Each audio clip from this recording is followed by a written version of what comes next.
Assalamu alaikum wa rahmatullahi wa barakatuhu. Today we'll talk about Prophet Muhammad sallallahu alaihi wasallam's infancy and childhood. Prophet Muhammad stayed with his mother for a few days after his birth. Then, as was the Arab custom, Halima Sadiya, a wet nurse, took him and nursed him for 2 years. She was a good woman. Halima, who had an infant son of her own, noticed that Muhammad always took his feed from the right side, leaving the left for Halima's own child.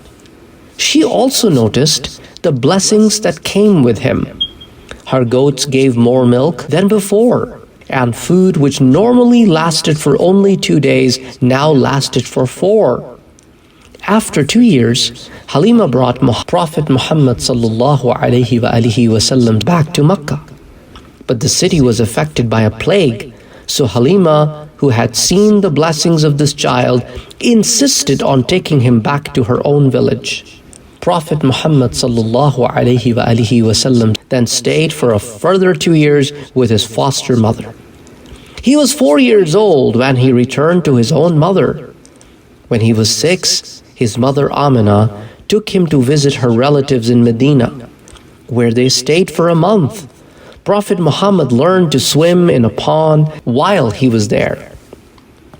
On the journey back to Mecca, his mother passed away at a place called Abawa, where she was buried. Ayman, who was traveling with them, took him on to Mecca. After the passing away of Prophet's mother, Prophet Muhammad was brought up by his grandfather, Abdul Muttalib, who loved him very much and was always happy in his company. But when Prophet Muhammad was only 8 years old, his grandfather also passed away. He was very sad when his grandfather passed away. After the death of his grandfather, Prophet Muhammad was taken care of by his uncle, Abu Talib. Of his 11 uncles, Abu Talib was the only real brother of his father Abdullah. In his childhood, Prophet Muhammad was quite different from other children. He would never do anything mischievous, nor did he quarrel with others. He liked to help his uncle. He did not take part in any of the silly games played by other children of his age. Once he intended to visit a fair where people behaved differently. On his way, he grew tired and went to sleep, and he did not arrive there at all. Allah was protecting him from evil. Though idol worship was still very common, he never took part in it, even when other members of his family worshipped idols. Thus, Almighty Allah saved him from every wrongdoing. One day, when Abu Talib was about to set out for Syria to trade, Prophet Muhammad asked if he could go with him. His uncle agreed, and they set off together.